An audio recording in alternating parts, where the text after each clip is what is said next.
Okay, picture this. You're a precious metal trader in London.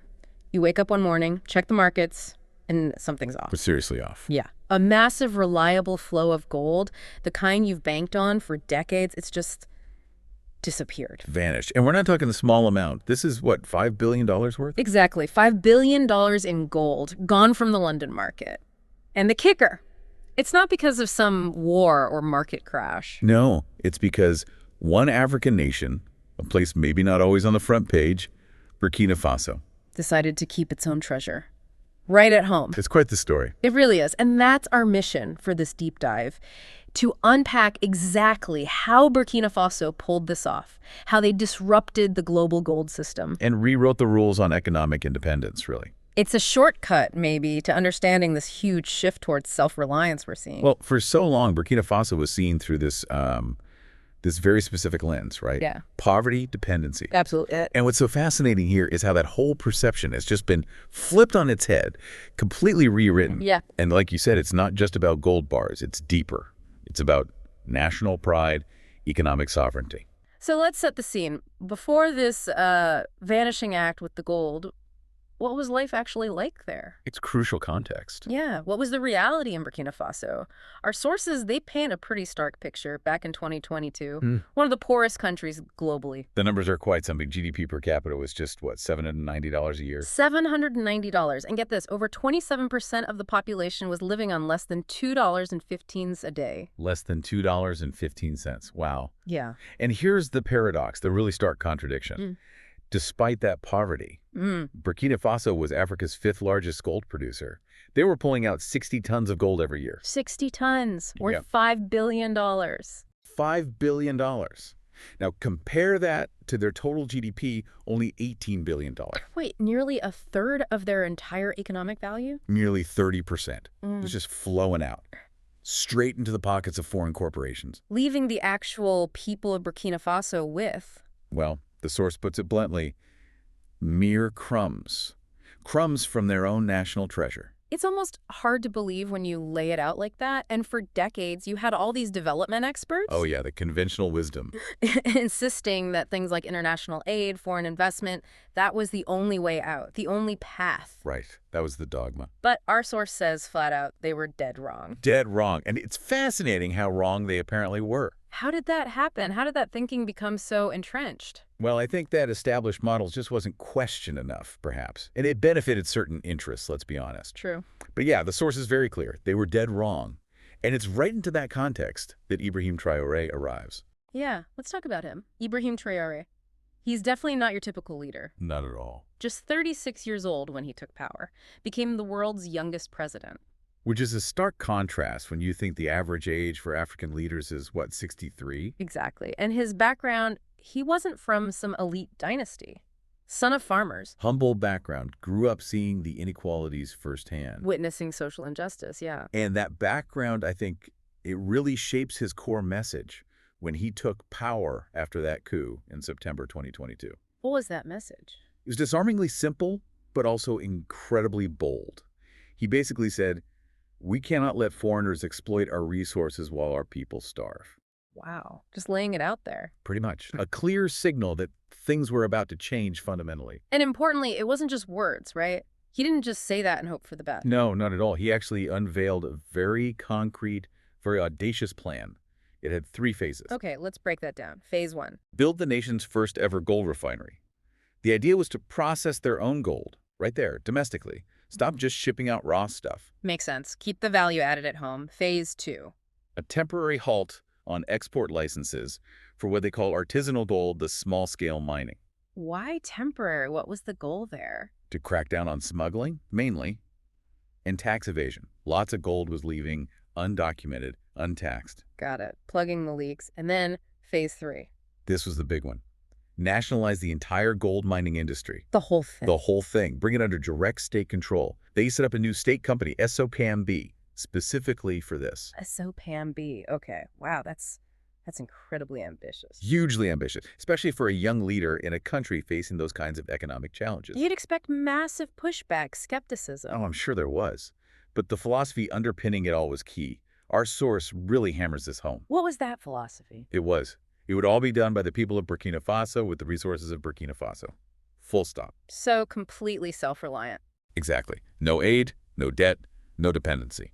That commitment, that message of empowerment was absolutely crucial from the get-go. So this huge shift happens. What did it actually mean for ordinary people? How did it play out on the ground? Well, the source describes this moment in November 2023. It calls it when the magic began. Magic? What happened? President Traoré went to lay the first stone for that national gold refinery. Okay. Big ceremony, lots of fanfare. Apparently not.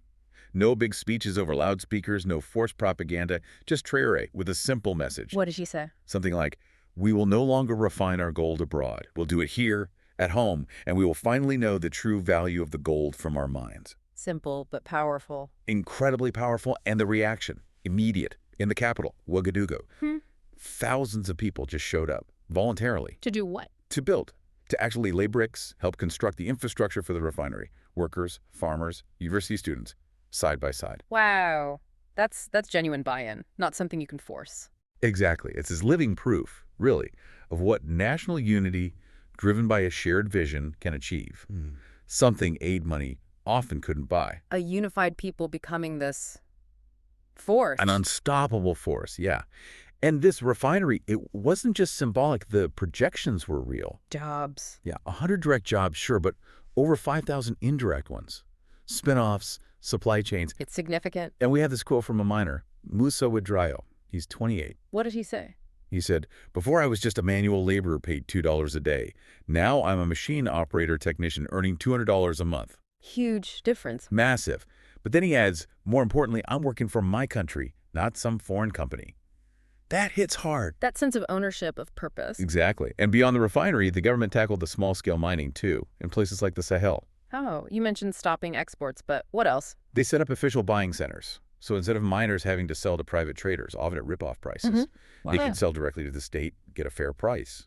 And critically, The government gets the taxes. Full collection. bingo, plug in those leaks again. It all sounds very practical, very focused. It really does. And it fostered this spirit of unity. There's another anecdote about a teacher, Oh, yeah.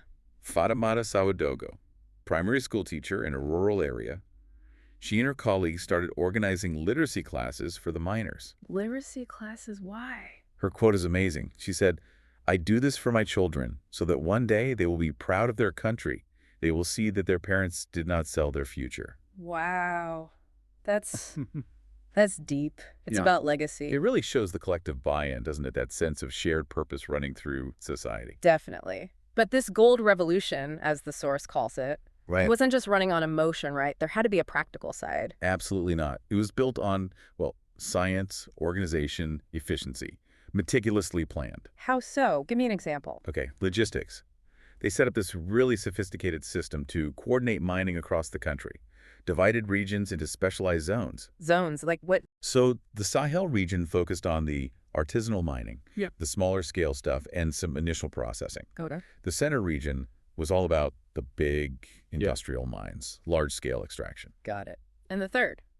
The Sudis region handled the logistics hub, transport, getting things moving efficiently. Smart. Specialization. Very smart. And another huge piece was transparency. How did they manage that? That's always tricky with resources. Blockchain.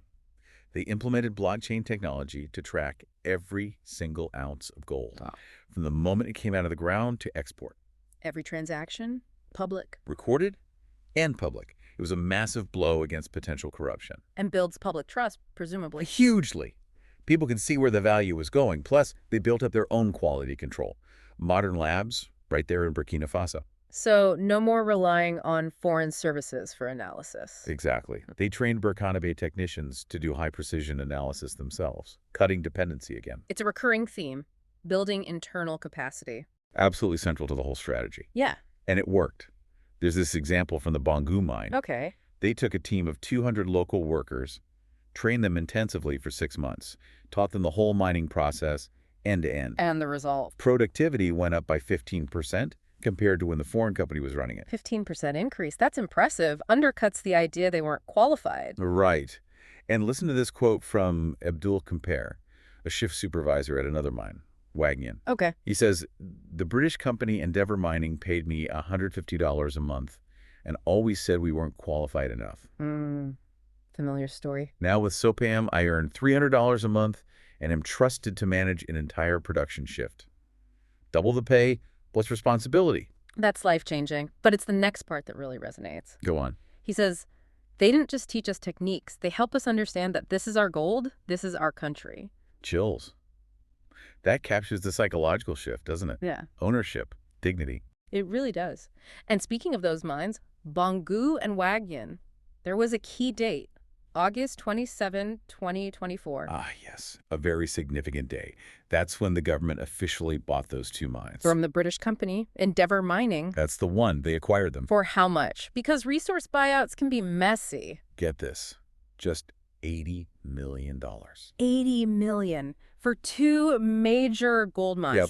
And consider this. Those same mines had previously been sold between companies for $300 million. So they got them for roughly a quarter of the previous price. That's quite a deal. A remarkable deal. And it's solidified state control. So the plan is in motion. State control is consolidating. What about the results, the numbers? Well, the numbers, as they say, speak for themselves. They're pretty striking. It may. Okay. Gold production went up from 57 tons in 2023 to 60 tons in 2024. Okay, steady increase. Gold export revenues rose from $4.2 billion to $5.1 billion. Almost $1 billion jump. Wow, and the government's share? Taxes? This is maybe the most dramatic figure. Tax revenue from mining. It soared from just 12% of total government revenue to 35%. It almost tripled its contribution to the national budget. 35%, that's huge. What about jobs? Grew significantly too, from around 15,000 jobs in the sector to 25,000. 10,000 new jobs directly in mining. Yeah, but maybe the most impressive figure, as the source suggests, wasn't financial. What was it then? National pride, public support. There was an Afrobarometer survey. Okay, reputable source? It found that 66% of the Burkinabe people supported the military government under Traoré. 66%. How does that compare? Compare that to 2012, when support for the government then was only 24%. That's a massive swing in public opinion, from 24% to 66%. It really raises that question, doesn't it? How much can tangible economic change, that feeling of reclaiming sovereignty, boost national unity and hope? It seems like quite a lot based on those numbers. The source does paint this picture of almost like seamless success. Was it really that smooth? Surely there were bumps, pushback. That's a fair question. And you're right, a shift this radical, it rarely happens without challenges. The source does focus heavily on the successes. It doesn't detail every single obstacle, maybe, but it strongly implies the sheer willpower needed, the iron will, as they put it. To push through against, presumably, internal resistance, foreign pressure. Exactly. Think about the vested interests, both domestic and international, that were disrupted. But Traoré's quote from the Bangu mine site really sums up the attitude. Remind me. Today, we are not just taking back our gold mines. We are reclaiming our national dignity. We are proving that Africa can be self-reliant, self-sufficient, and determine its own destiny. Powerful stuff. Defiant, almost. Very. And the crazy part is how quickly tangible results started showing up within just 18 months. 18 months? That's incredibly fast for national transformation. What changed? Economically, like we said, tax revenues shot up 180%. Which allowed for Major investment. Education. Healthcare. The number of new schools built, up 40%. Primary health centers got modern equipment. The free school meal program expanded nationwide. real, tangible benefits for ordinary people. Absolutely. And socially. A big vocational training program for rural youth took off over 50,000 participants. 50,000 youth getting skills. Yeah. And suddenly more families could actually afford to send their kids to university. A dream that was out of reach before. That's generational change right there. And get this. The school dropout rate fell from 25% to 15% in 1 year. Wow. Just wow. Those are profound shifts. And then there's the psychological impact. You mentioned it before, that sense of pride. Right. The taxi driver, Salif Ouedraogo. Yeah, his quote is amazing. Before, when a foreigner asked where I was from, I was hesitant to say Burkina Faso, afraid they'd think we were poor and backward. I can imagine that feeling. Now, he says, I proudly say I am from Burkina Faso, the first country in Africa to take full control of its own resources. That shift from shame to pride. Yeah. You can't put a price on that. You really can't. Yeah. And the source mentions visual changes, too, like before and after images. What do they show? Mining areas that were maybe dirty, disorganized, now scientifically planned. Modern roads, proper housing facilities, Villages. villages near the mines transforming from poor hamlets into bustling small towns, prosperous schools, health clinics, busy markets. It's visible change. This kind of success story, it's bound to make waves, right? It can't stay contained. Oh, absolutely not. The ripple effects are already significant. Where are we seeing them? Regionally first. Definitely regionally. Look at Mali and Niger. They're Burkina Faso's partners in the Alliance of Sahel States. Okay, what are they doing? They're actively learning from this. Mali's already announced plans to nationalize some of its own gold mines. Following the playbook. Pretty much. Right. And Niger is looking at potentially hiking taxes on foreign companies mining their uranium. Interesting. So the model is spreading within that alliance. What about other African nations? They're watching closely, too. Ghana is talking about increasing mining taxes. Tanzania is reviewing diamond contracts. Yeah. Even the DRC. With all its cobalt. Exactly. They're studying partial nationalization of their cobalt industry.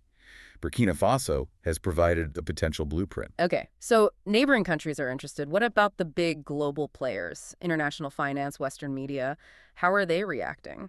That's where it gets really interesting.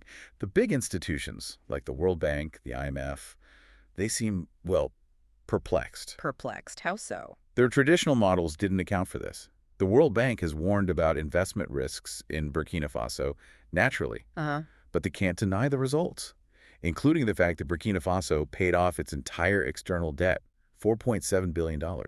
Gone. Paid it off completely. Wow, that flies in the face of the dependency narrative. Completely. Yeah. The IMF has also expressed concern about nationalization, but again has had to acknowledge the positive outcomes, sort of scratching their heads. And the media in the West. Mixed bag, initially. Not much coverage, maybe downplayed it. Then more cautious articles started appearing. CNN, BBC, the Financial Times even conceded that, while it's early days. Yeah. They said, and I quote roughly, "What is happening in Burkina Faso could be a valuable lesson for other developing countries." That's quite an admission from the FT. Isn't it? Meanwhile, among the African diaspora, overwhelmingly positive reaction. How would that manifest? Remittances, money sent home by Burkinabe living abroad, shot up 60%. 60% increase. Yeah, and lots of African intellectuals, entrepreneurs in Europe, North America. Yeah. They're looking at investing back home now, exploring opportunities. That's a brain gain, or at least a capital gain, reversing the usual flow. It is. And connecting this to the bigger geopolitical picture, there are shifts there too. Like what? Well, Burkina Faso actually withdrew from ECOWAS. The West African Regional Bloc. That's a big move. Huge signal. And at the same time, they've strengthened ties with Russia and China. How so? Russia reopened its embassy in Ouagadougou after being closed for 30 years. China's signing deals for mining infrastructure investment. So a clear pivot in foreign relations alongside the economic one. Definitely. There's this quote from Professor Kinaining, a West African security expert. What's the take? He basically says, what Traoré is doing for his people is no different from what Trump is doing with trade tariffs. Interesting comparison. His point is, the interests of the state have to come first, before prior agreements. And that applies just as much to Burkina Faso as any other nation. Putting national interests first. Okay, so this isn't just a flash in the pan. Traoré has a long game here. Oh, absolutely. This is clearly not just about the initial success. There's a long-term vision. What does that look like? What are the next phases? Well, phase 2, that's the next, say, 6 to 12 months. The plan is to massively expand that gold refinery's capacity, up to 200 tons a year. 200 tons, and not just bars, right? No. Start producing actual jewelry for export, capture more value, and develop supporting industries, factories making mining equipment right there. Building the whole ecosystem. Exactly. Plus, more training for technicians, geological engineers. Then comes phase 3. Time frame for that. Next 2 to 5 years. That's about developing a really high-tech mining industry. Think advanced drilling gear, processing machinery made in Burkina Faso. Okay. Establishing a regional geological research center, and getting more involved directly in the global gold trade, like on precious metals exchanges. Ambitious stuff. What's the ultimate goal, say 2030? The vision for 2030 is pretty clear. Burkina Faso becomes the gold processing hub for West Africa. A regional leader? Exporting jewelry, coins, high-tech gold products, training technicians from neighboring countries. Becoming the teacher, not just the student. Wow. And you mentioned this isn't just about gold. Crucially, no. They have other resources, zinc, copper, manganese. The idea is this model, this success, can be replicated with those metals too. Resource sovereignty across the board. That's the dream. Okay, this is It's a powerful story. So let's bring it home for our listeners. What does this all mean for you listening right now? What are the big takeaways? I think there are three really clear universal lessons here. Lay them on us. Lesson one, resource sovereignty is the key. It's fundamental to real economic independence. You can't develop sustainably if outsiders control your wealth. Nationalization, done right, can work. Burkina Faso seems to show it can if it's planned, transparent, and benefits the people directly. Lesson two. Yeah. National unity is more powerful than foreign aid. Real strength doesn't come from external handouts. It comes from solidarity, from people believing in a shared vision and seeing results. People willing to sacrifice for the common good, like those volunteers building the refinery. Exactly. And lesson three, young leadership can change history. Traoré at 36. Yeah. Sometimes that boldness of youth, combined with a clear vision and determination, can break through barriers that older, maybe more cautious leaders wouldn't even challenge. Those are strong lessons. And they don't just apply to Burkina Faso, do they? Not at all. They apply to any community, anywhere, facing challenges and wanting to take control of its future. This is really a story about self-respect. Economic independence. The power of unity. Refusing to just accept your fate. Rewriting the script yourself. So here's the final thought, the question to chew on, inspired by our source. If 22 million people in Burkina Faso can figure out how to reclaim control of $5 billion in gold from huge corporations, Yeah.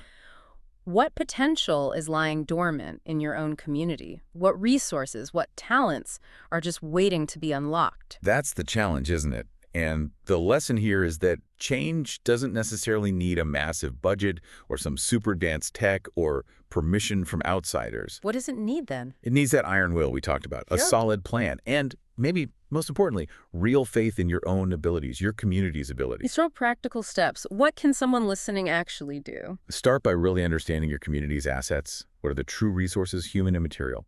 Connect with people who think similarly. Build that network. Start small. Yes. Small projects. Prove you can do it. Build trust. Build momentum. Remember Traoré's quote, Which one? "We don't need anyone's pity or help. We just need to not let anyone stop us from using what God has given this land." That self-belief is key. It's about agency, taking control. Absolutely. Because the real heroes in these stories, they aren't wearing capes. They don't have superpowers. They're ordinary people. They're ordinary people with maybe just a simple hammer, metaphorical or real, and this unshakable belief in a better future. People who dare to act, refuse to wait, and build change themselves, one step at a time. Ibrahim Traoré and the people of Burkina Faso, they've certainly shown what's possible. Transforming a nation in just 3 years. It's quite an example. A shining example for Africa and maybe the world. Makes you think about the power of determination and what sovereignty really means.